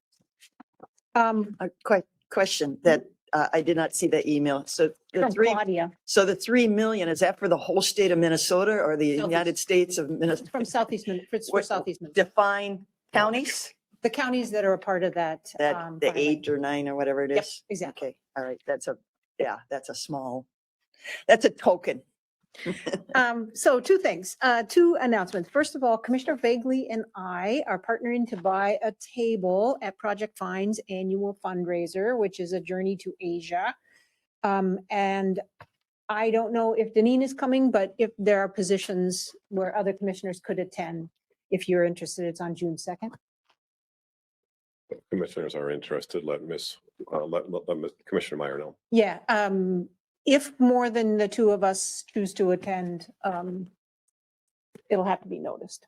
So administration will need to. And we can talk more about how the numbers that fill, because if more commissioners and staff are interested, This is an event I regularly go to, and I sometimes buy a table with friends, so I could also do that and do another table as well. I want to make sure that if there are staff that they're able to go. So thank you for doing that. Yep. So we fund the Winona County Primary Prevention Project, which is a very small organization. We give them a couple $1,000s a year, I think. And they do work against domestic violence and also child violence against children of child abuse. Every year they have a poster contest called Hands Are For, and that's coming up in April. And all the posters are going to be on display at WNB Financial starting on Thursday, April 18th, there's going to be a small event to give awards to the winners. They also sometimes are able to get, as a PSA, they put some of the winning designs on the billboard that's by the Hy-Vee store on Highway 61. They're pretty fun and they're very colorful. In addition to that, April is Sexual Assault Awareness and Child Abuse Awareness Month. And there are a number of events going on at Winona State University. Today at 3:00 is an event called Transforming Masculinity. That's about violence against women. Next Monday, Take Back the Night at 3:30 in the Science Learning Center on campus. Monday, the 22nd, there's a child abuse awareness walk. So I can give you the full details if anyone else is interested. Thank you. That's it. Anything else? Motion to adjourn. Second. A motion by Commissioner Elstein, seconded by Commissioner Olson. Any other discussion? All in favor, say aye. Aye. Opposed? The regular general business meeting is adjourned. Should we take a 5-minute break? Yep, please. Thanks. We will reconvene in approximately 5 minutes, begin the committee of the board work session. On the agenda, number 1 is discuss county board ground rules, 10.1. This is a continuation of a past conversation, correct? Correct. Mr. Chair, the reason it was put back on is because there was not a resolution or Mhm. direction at the Right. previous It meeting. was tabled, I think, wasn't it? It wasn't officially tabled, but it was kind of a 2-2. Mr. Gotcha. Wilson wasn't here, so Gotcha. we had no directions. So that's why it was put back on. Does someone care to start off? Yep. Mr. Meyer? I'll go back to what I said last time, which is, this is part of a policy that's called policy. And this, in the time that I've been here and every time we've discussed this particular item, policy decisions shall not be revisited for 1-year period unless the situation or circumstance changed substantially and a 4/5 majority of the county board agrees to reopen the policy for discussion. And I would assert that this applies to this policy, not to every decision made by the board and not to zoning ordinance changes, which are simple majority. And the policy identifies Robert's Rules of Order that we will follow and what kind of motions require what kind of vote. And most motions require a simple majority. So I would say that Commissioner Ward's assertion that we're not following the policy with respect to a recent vote that was taken on greeters is simply not, this does not apply. Okay, finished. Which one? Are you finished? Yep. Josh?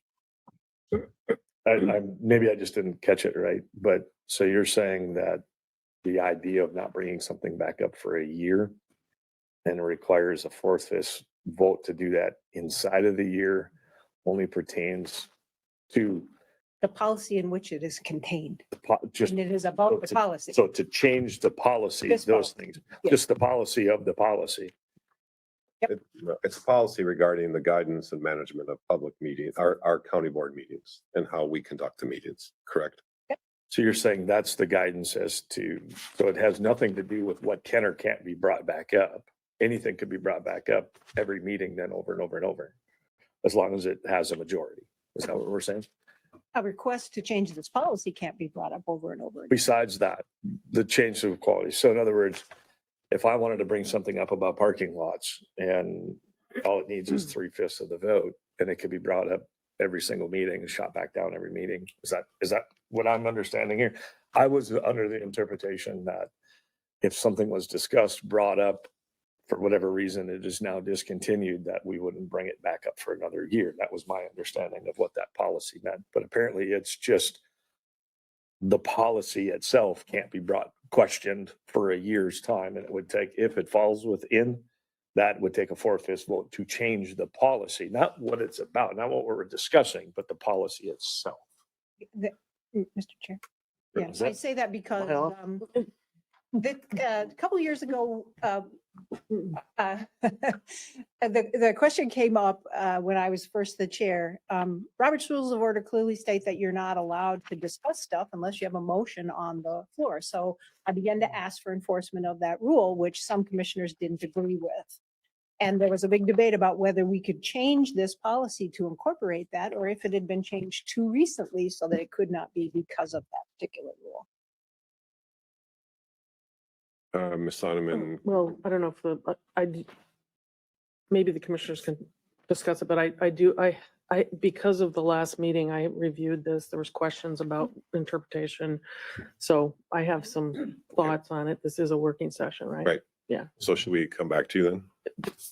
your discretion. Well, why don't you start off and then Okay. Marcia, and then I think Josh, did you raise your hand again? Just trying to figure this out. This policy, the policy, it's only called a policy, and that's correct. It's got some, I'll call them inconsistencies in it.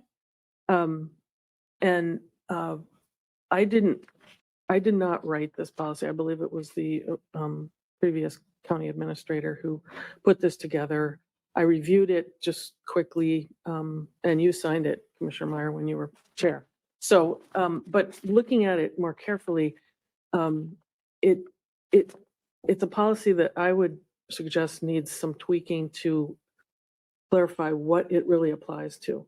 Because if you look at, and I give credit to Ms. Chelsea, not Chelsea, sorry. Chastity, Chastity. Rocky. I was writing to a PO person named Chelsea, had brought up, I think in her comment about section E. One, yes. C1, which is actually inconsistent with the 1 year thing on number A8, where A8 says policy decisions shall not be revisited for 1 year unless the situation or circumstance changes substantially and 4/5 of the county board agree to reopen the policy for discussion. E1 allows this document, this policy, which includes what I just read, to be modified at any time, at any meeting, although it can't be voted on until the next county board meeting, where just a simple majority is Mhm. required. So like I said, it's got some internal inconsistencies that would lead to confusion. I want to just reiterate to the board, as I've said, I think every year, you wear two hats. You are a policymaker and you are a quasi-judicial decision maker. And for policy making, that's your legislative function. You come up with ordinances, things like that. And then quasi-judicial, you apply the facts or the situation to that ordinance that you have approved. My recollection of this whole thing, and I didn't have a chance to review, usually there's legislative history. When this was discussed earlier and when it was adopted back in February 2023, but it had, there was, I think, an evolution of this throughout. But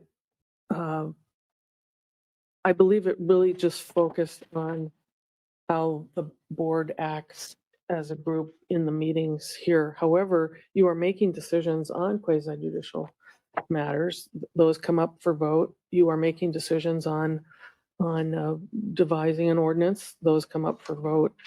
But this is a confusing policy because then it says it applies not only to the commissioners, but appointed officials, meeting attendees, and others herein mentioned. So does that mean that, policy decisions that, I mean, it's just confusing, I guess. So I would suggest from a point of view of clarity that you really need to revisit this and what you really want it to apply to. Because I think, giving credence to both issues here of, does this apply to any decision you make, and not just how you conduct yourselves in decorum, or, what does it apply to? So there's room for debate. You said B1 or E1? E1. Yeah, I was gonna say, yeah. E1. E1. Is it, Simple Yeah. majority. I don't. We look at a policy decision, to me, that means something we're talking about under the guidelines of how we perform the discussion, which is what the policy is. Correct?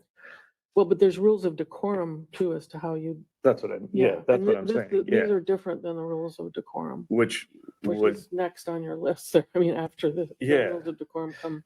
so to me, I mean, modification of scope, I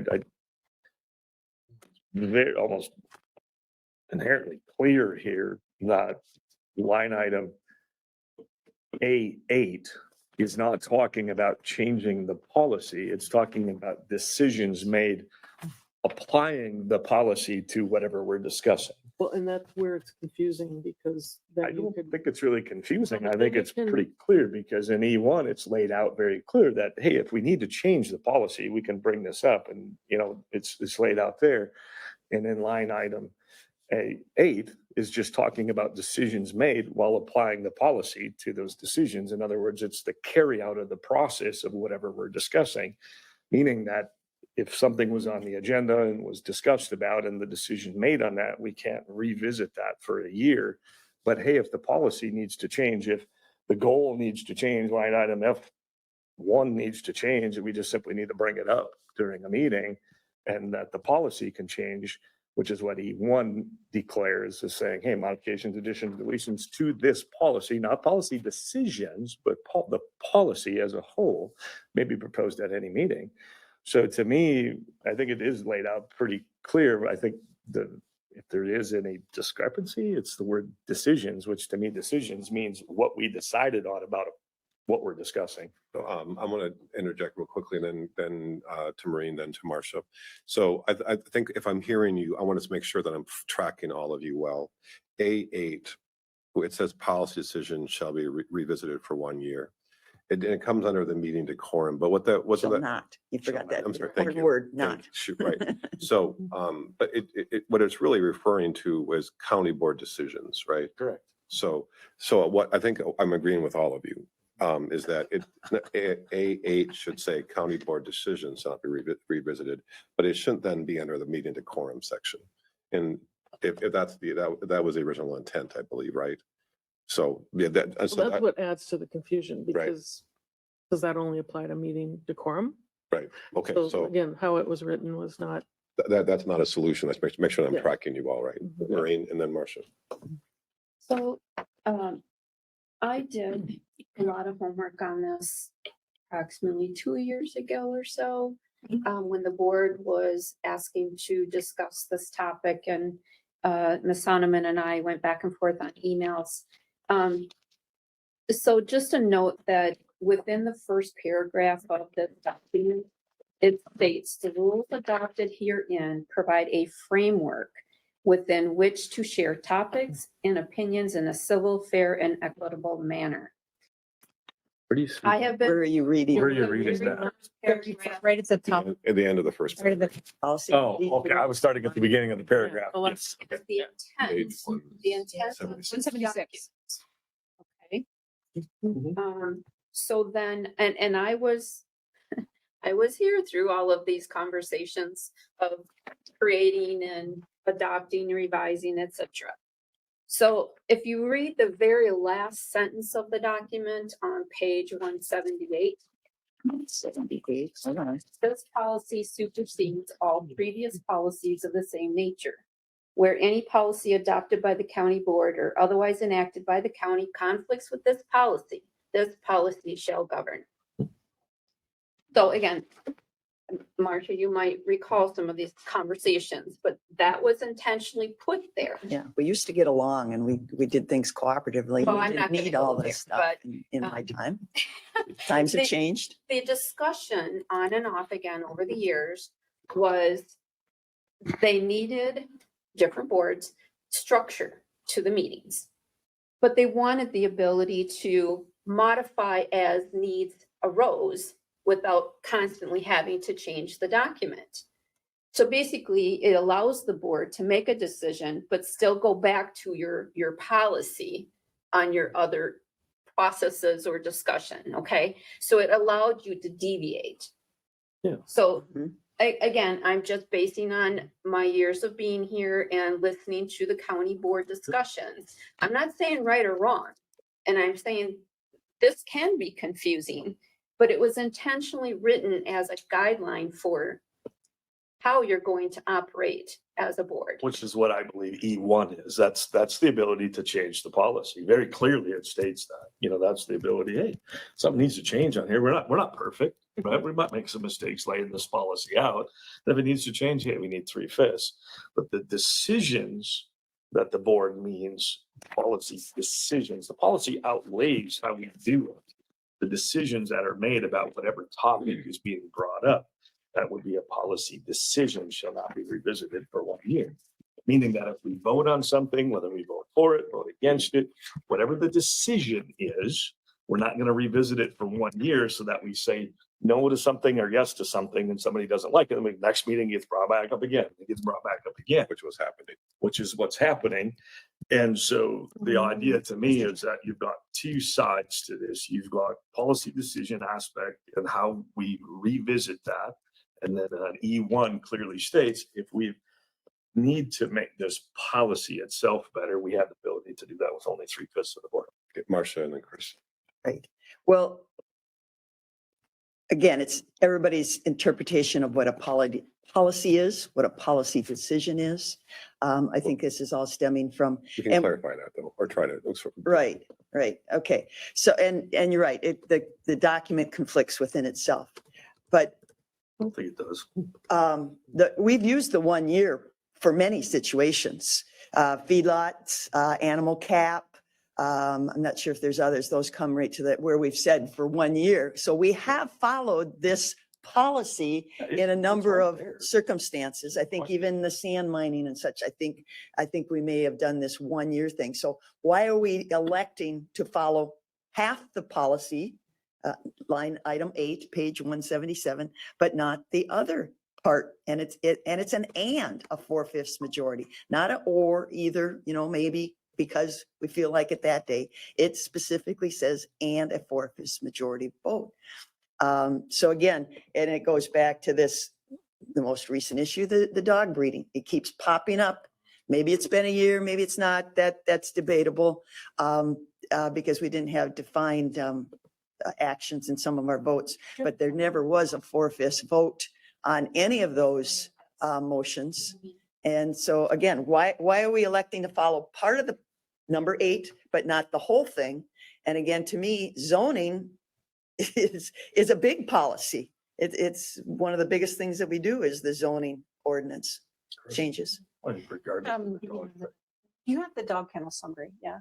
So one of the frustrations that I have had is that 3 times this board has voted by a simple majority to move forward. And we keep having that vote over again. Now, it is one thing if the board votes not to act on a particular topic and doesn't want it to come up again unless 4/5 agree or a year later.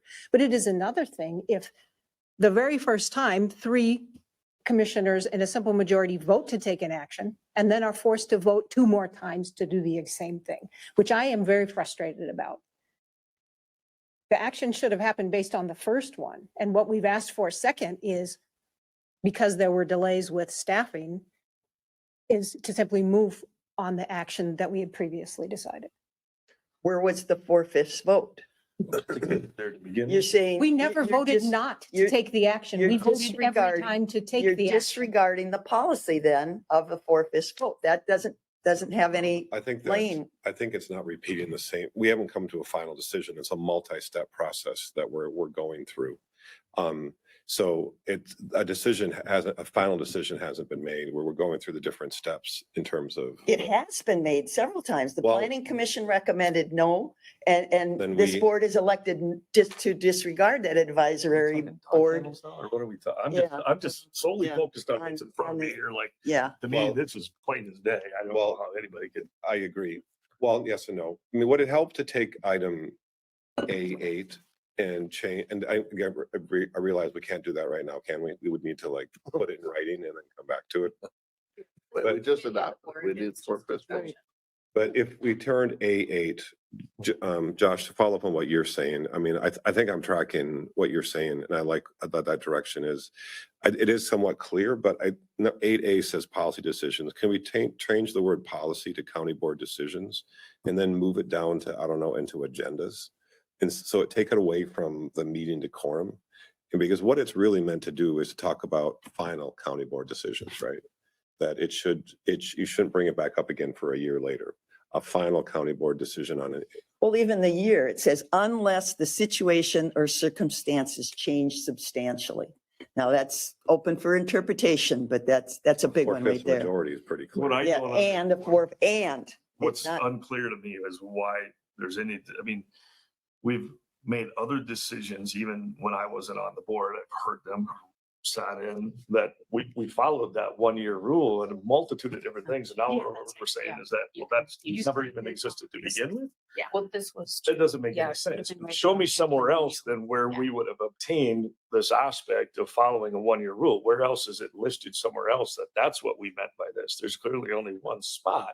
It's line item A8 that set the precedent before this discussion about all of this to now say that, no, actually, that's not the way it is. Well, then why was it being run that way? I don't understand why we're even having a discussion about what policy decisions means. I mean, that's pretty simple English. It should be right. And the around fact this, that we so- followed this so- 1-year Okay. protocol already, I don't know why all of a sudden now it just doesn't exist. We can change it, but it still means the same thing that we've already been following. So I don't understand why there's even confusion to it if we've already been doing that. Correct me if I'm wrong, but Marcia initiated this and you agreed to put it on the agenda. Marcia wants to talk about it in terms of the dog breeding kennels. Is that correct? Well, that's why it's come to light again, because it's a decision that we're doing, but we're not, in my opinion, we're not following our own rules. And I've had a number of constituents, not just zoning and everything, but they talk about finance and budgets and everything. Why can a board do a simple majority when it affects all the citizens? They've asked, for more of our decisions to be super majority votes. And I'm just trying to follow up on what constituents have asked for. Well, if it pertains to the kennel situation, then so be it. But to me, Commissioner Meyer, I don't understand why we've had a precedent in the past of following a 1-year rule. Nobody can show me anywhere else where that rule would have even came from other than line A8, but to now say, well, that's not actually what it meant. I have to heavily disagree with that. I think you guys actually agree on this. I think you and Commissioner Ward might disagree on this. Unless I'm misunderstanding what No, I you're think you're saying. misunderstanding. Commissioner, from what I understand, Commissioner Meyer said is that line item A8 just means it applies to the policy itself. I say it applies to the policy decisions, meaning that whatever they decide for or against or whatever cannot be revisited. That would be a decision, County board decision. county board decision. Because what set the precedent for that to begin with in the first place? There's no other documentation that says anywhere else that says we would follow a 1-year rule besides that line item. And 2, it's clearly spelled out in line item E1 that the policy itself can simply be amended with a 3/5 vote. So there is no place else to say that the 1-year rule comes into play on some other situation to say that that isn't what's explicitly, inherently, and what the board has already been following to even change. So to me, I don't understand what the discussion's even about, other than the fact that to me, it's clearly written there. It's clearly written in E1, and the fact that the board has already been doing exactly that prior to this conversation. Now, if the dog kennel thing comes into play, then the dog kennel thing comes into play. But I think what's at scope here is, do we understand this, do we agree that we clearly and inherently have already been following that? It's laid out here. And then from there, whatever happens is what happens. Commissioner Olson, Commissioner If we Ford. put the dog kennel, I agree with everything you said. If we put the dog kennel conversation into this policy, our administrator has laid out the timeline. We have followed that. So it's a non-issue.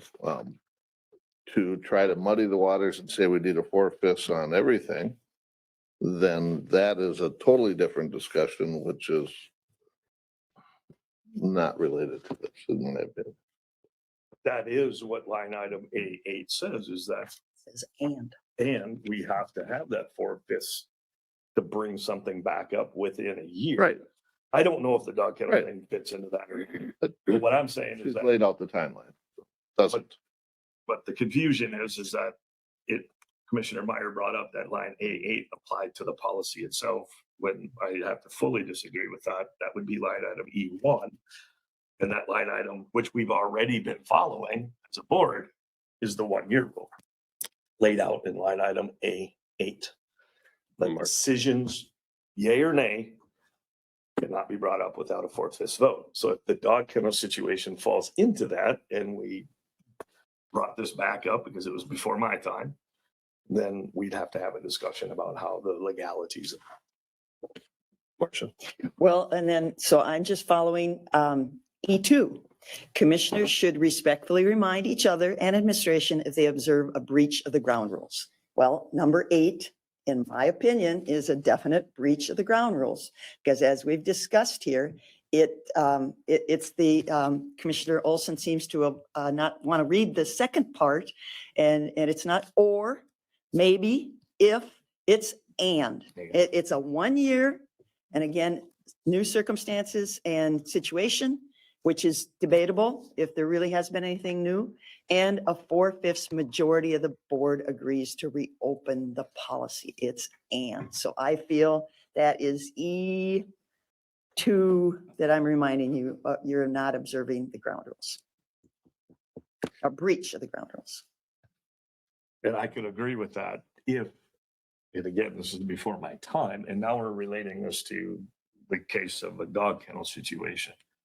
That if it happened within the 1 year, then yes, I would have to agree with that. If it hasn't been brought up in the last year, then there would be no need for a 4/5 majority vote, which is exactly what line item 8 describes, right?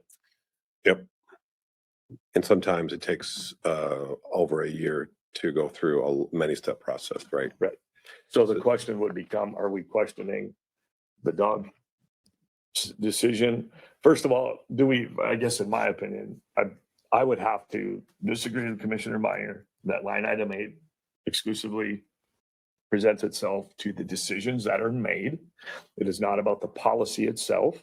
The policy itself falls under line item E1, and that we have operated under line item A8 for the discretionary 1-year period already, which constitutes the continuance of that.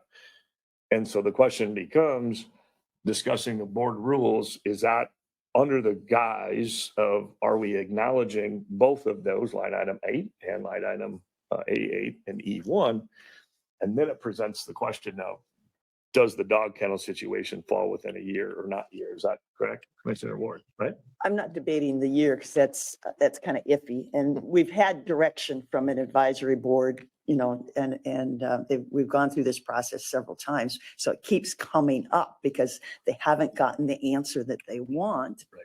And again, there is, in all that documentation, there has never, ever been a 4/5 vote on that particular issue. To To bring keep- it up again. To keep bringing it up. Chris.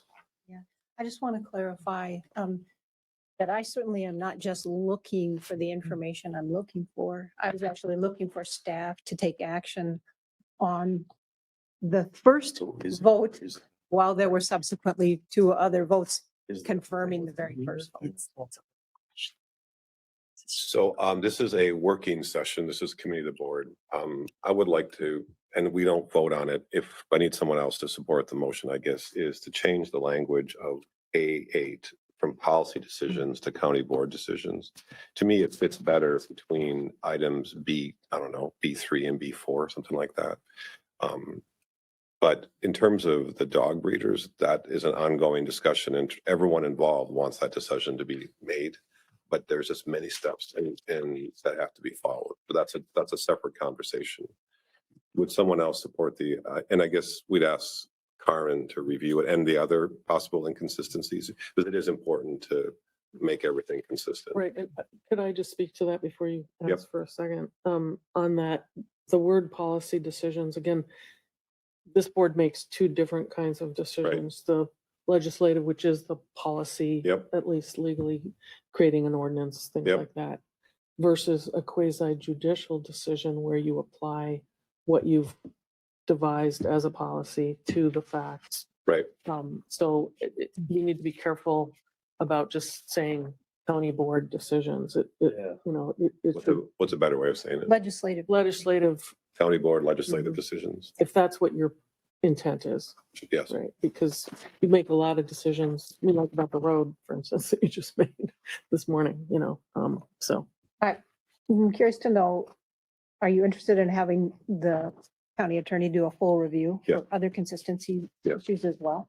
In this case, As I support time that. allows. She just told us she's totally understaffed. Yep. And Well, hey, again. you got a is it- great memo out of Mr. Kranz, and that's, you know, we do our best under the. Well, I understand, but you have to prioritize. Is it better to prosecute the criminals in Winona County or write up policy?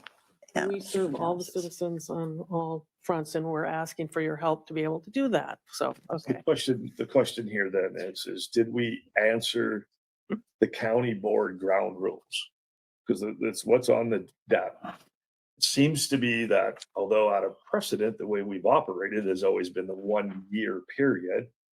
But yet now we questioned and said that that's not the 1 year period. Or have we answered the question? Are we all clear now? No, On the no, one- we're asking the one year? county attorney. On the 1 year, the To clarify. specific 1 year? Yeah. I don't know what's not clear. Chair, Ms. Holte. I'll forward the homework that was already done on this to Ms. Sonneman, and we'll go from there. Again, a lot of this work has already been done.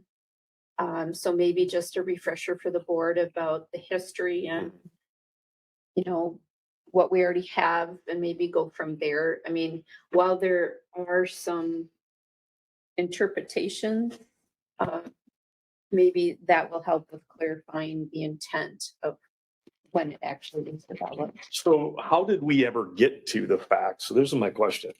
How did the rule ever get put into place that nothing gets brought back up for a year? Where did that come from? Prior to my time. Probably came when we were talking probably, and I can't say specific, probably when the animal initially. Well, where the is it, animal where is unit it cap. noted? Where is it listed? Is it just, There are some statutes that, like on a moratorium, require, you know, you can't revisit Right, it for a year. right. or So things like speaking of that. statutes, are there any statutes that we have to follow that every decision we can make can be just by a simple majority? Or are there certain statutes that require this 4/5 vote? There may be, I mean, there's so many different statutes, Commissioner Mayor, Well, Well, that might, but I think, you know, Ms. Holte, I appreciate her mentioning the history, and what I can do is we can work together, so.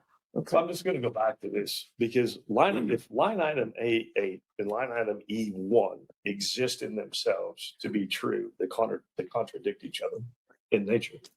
So again, I go back to the highly unrealistic expectation. There's any confusion.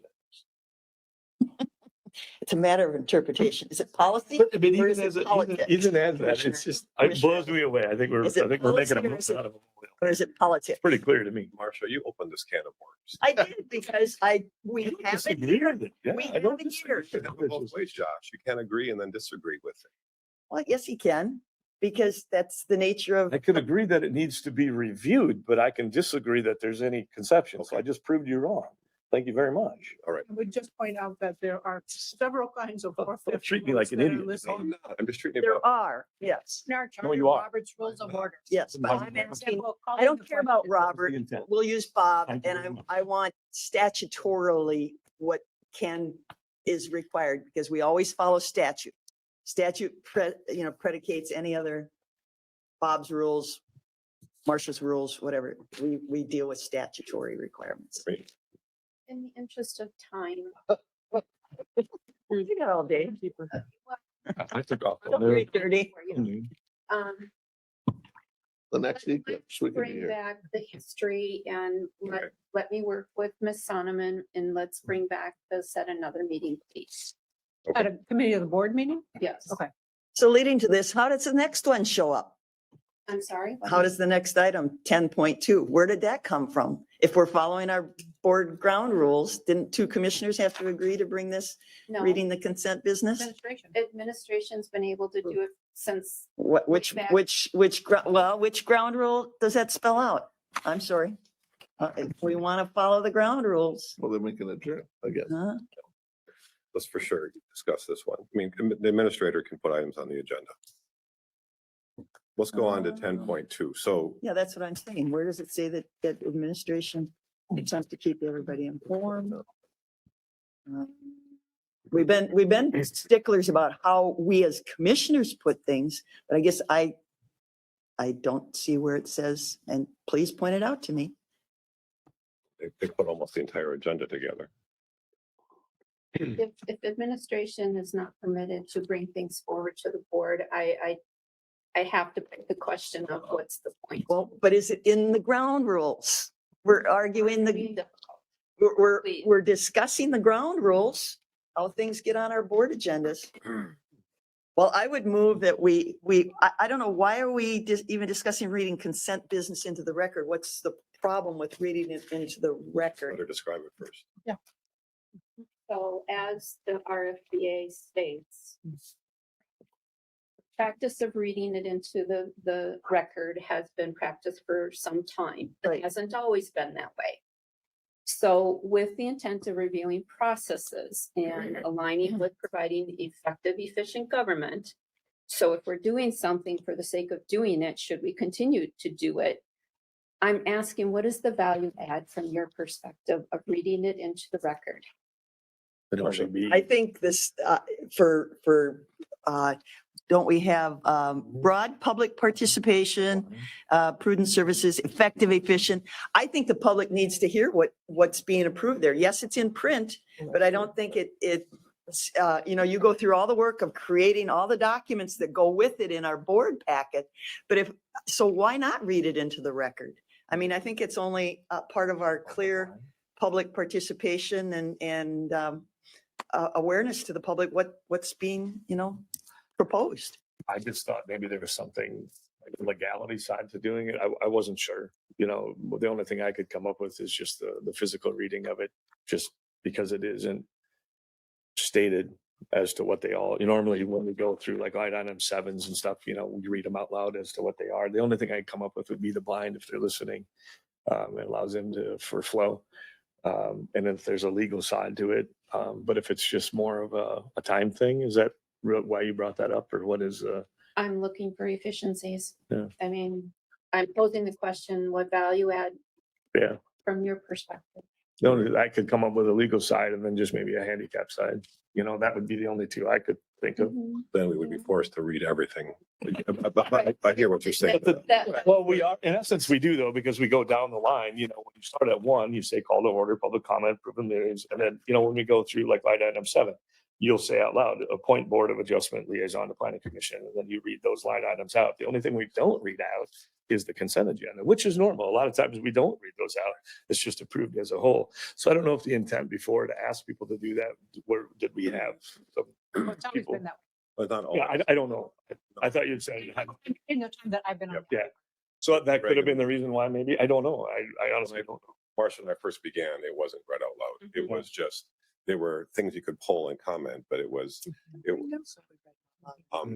so Greg and Marcia. I've just watched other county board meetings, where they just approve them as a consent item rather than reading them. So I don't know, if there's a legal means to do it or not. I thought maybe it went to the legal side for the that was the Yeah. PTY. I didn't know, and that's what I had come up with in my head, because I questioned too, like, okay, why now? Are we missing something or should we be doing something? So I don't know. My preference would be to continue reading them. It's a list. We don't go into the detail. The detail is in here. But people learn differently what's going on in county government. Some people read the documents, some people listen online. I don't think it's a big inefficient use of time because they're all things that normally their policy decisions, their monetary decisions. I think the public should be made as aware of what we're doing as possible. So I see the reading of it being very short. And I think it's prudent that we continue reading them for our public. I'm just gonna add one more thing. I would think if you would watch one of our meetings on YouTube and you didn't have an agenda in front of you, you would hear it read into the record. Many So- times I'll be in a meeting. I'll have a meeting here while I'm doing this there, where I'm listening on one and paying attention on written on the other. So, and again, I can definitely appreciate the efficiency aspect. So it might be there. valuable. It could be valuable. So then should the process be changed to ensure that we're reading all of the items as you're going through them? I would say we get rid of the acronym, so CASA, you should read that out and, no, I'm kidding.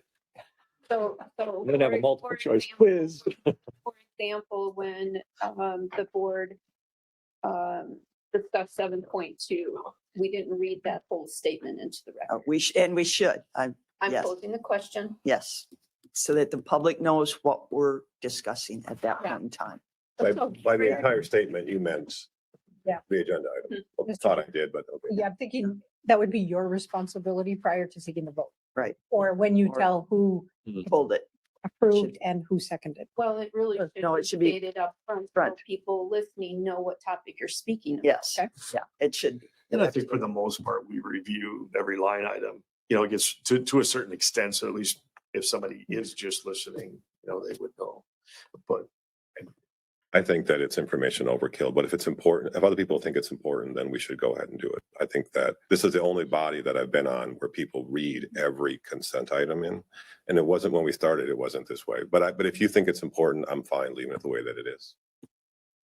With this day and age, with consumerism and people wanting to know what's going on, I think the more clear and transparent we can be, the better we are. I think we'd have this. There's too much goes on behind closed doors at other levels of yeah, I know. government that you have no idea. This was an omnibus bill with 2,800 things in it. And they had to sit up there and read the dang thing. We Yeah. might have this discussion, but generally I would say from what I've seen on this board, the 10 to maybe. If you want to 15. delete the approve, just, delete the word approve because we have to make a motion to approve them. You can delete the word approve. Well, that's the recommendation, but yeah.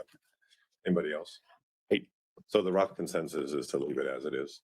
For now, maybe. Yeah. Yes. I don't know if there's anybody that's impaired that appreciates it or not. I don't know. I'd hate to get rid of it, but maybe they would or wouldn't voice up. I have no clue. So there is. I'm just questioning why it got put into place to begin with. I think it's a worthwhile thing to review every now and then. Yep. Chris, My opinion would be that we should drop reading it out loud. That's just my opinion. let's go around and do this is just a work Well, session. actually, there is a push not only to have our meetings broadcast, but there's also a push to have a Transcript. a transcript and a signer. I mean, when you put something out in the public domain, you see every presidential or governor speech or something, they have a person that signs. So again, to reduce our transparency, I think would be the wrong way. I think just because of the telecommunication aspect and the lack of print, I don't think it's the worst thing I don't know if that 45 seconds is a place to cut time. Not that I want you to sit there and have to read it all out, but That's fine. I'm Okay. trying to get an understanding. So Commissioner Ward, I think you know where you stand, Commissioner Olson. I think I just recognize that if I would watch a meeting on YouTube, I would know what was on the agenda without having the agenda in front of me. So I do find it probably somewhat useful, although cumbersome. I think it's overkill, but I'm totally fine with it being right. If other commissioners think it's important, I guess we can, I think there's a clear consensus to and keep if it. you lose your voice, I'll read it.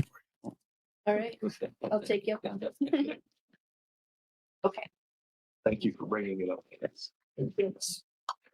Well, I have to clarify one thing that I said at the last meeting. It's my quote, if you can't explain it simply, you don't understand it well enough. It was actually Albert Einstein. I thought it was Mark Twain. They kind of look the same in my picture. I had to look at I had to look at the small print on my quote. Well, that's clearly Einstein. Yeah, but I just, yeah, in the heat of the moment, I just wanted to give Einstein his credits. is that it? Motion to, With it. we're done. All right. We're just.